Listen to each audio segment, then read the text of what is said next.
What are some experiences people face in foreign countries in terms of racial discrimination and prejudice based on your experience or someone you know? I don't know who wants to start. Okay, let me go first. Okay. So, hi everyone. My name is Gift Awakesian, Mrs. Gift Awakesian. I am a nutritionist by profession, and I've been privileged to study in Algeria all through my bachelor's and master's degree, and also We've got Mr. Adebayo Kazim with us. So, Mr. Adebayo, thanks for joining. Sorry, Miss Gift. The question was, what are some experiences people face in foreign countries? Of course, we're talking about racism today, in terms of racial discrimination and prejudice, based on your experience or somebody else's. So, Miss Gift she just started. So, thanks for joining us once again. Mrs. Gift, you said Mrs., right? You're yeah. looking so young and pretty, so I'm like, oh. Thank you. Thank you. So you can go on All now. right. So, as I said, I studied in Algeria, North Africa, and I did my bachelor's and master's degree there. And in fact, that was the first time in my life I experienced racism. Growing up in Nigeria, I'm dark skinned. I'm actually very dark skinned. So I never really had people. I know, okay, someone might call me Blackie, or someone might call me Coke or something, but I've never really had that feeling of racism. So when I got to Algeria, I was really shocked because they're North African country. I was shocked to see, people of color, other color there. And it was also an Islamic country. So not only was it the color part, there was also the religion aspect to it.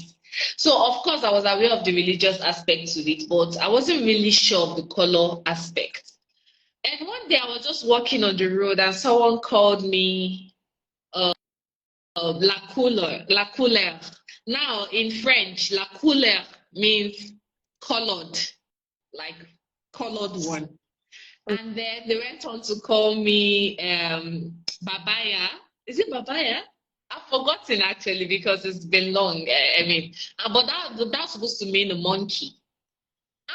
Wow. But I mean, look at how pretty I am, as you said. To have someone call me a monkey, that was when I actually understood that these people are calling me a monkey because I am dark skinned.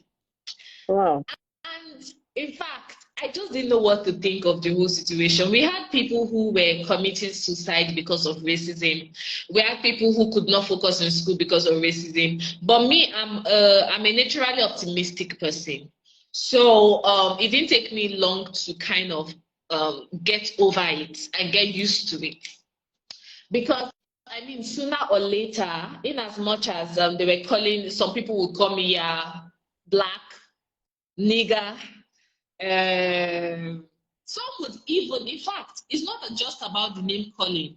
They would spit on you on Wow. the road because of your color. They literally thought every black person was a prostitute. So they can easily see you walking as a black and come and squeeze your, okay, let me not go all graphic, but they might touch your private parts and Wow. just be amused by it. Okay, so these were the experiences of me and so many black students in Algeria. And some people, it was really affecting their mental health. They would be depressed, they would be frustrated, they would almost commit suicide. Okay, they'll be suicidal. And apart from that, we also faced aggression because of our skin color. So we would always have issues of being stabbed, aggressed, beaten up, slapped. You can just be walking on the road randomly and someone will just slap you because you're black. So yeah, that was literally my experience in Algeria, North Africa. I actually also said I was an activist for racism before leaving, and I said to have a project called Conversations, where I would get an Algerian to talk with an African, and let's just educate ourselves on what it is in Africa, how life is in Africa, and they will also educate us on their own traditions and lifestyle. So when I was reached out to talk about this, it wasn't really far-fetched. It's not something I am not used to. I'm used to talking about this. There are stories upon stories about it. But yes, racism exists, and it's so sad that it exists in Africa. It's so sad because Yes, I mean we are all Africans. yes, How do yes, we deal with the United States? Well, my family is based in the United States, so I'm just like the one who is in Nigeria. Now, when I go to the United States, the racism I've experienced, sadly, is between the Black Americans and the Black Africans. Because I remember shopping one day and a Black American was like, "You are African and I am American." And at that time, it really hurts me because we are like the same color, right? I would think we should have that sisterly, not sisterly because I know in the US nobody is the color, anybody's sister. yes, So, but I wouldn't expect that comment from someone who is as dark skinned as I am. So, this issue of racism, it runs really deep, runs really wild, and yes, it should be talked about. Thank you.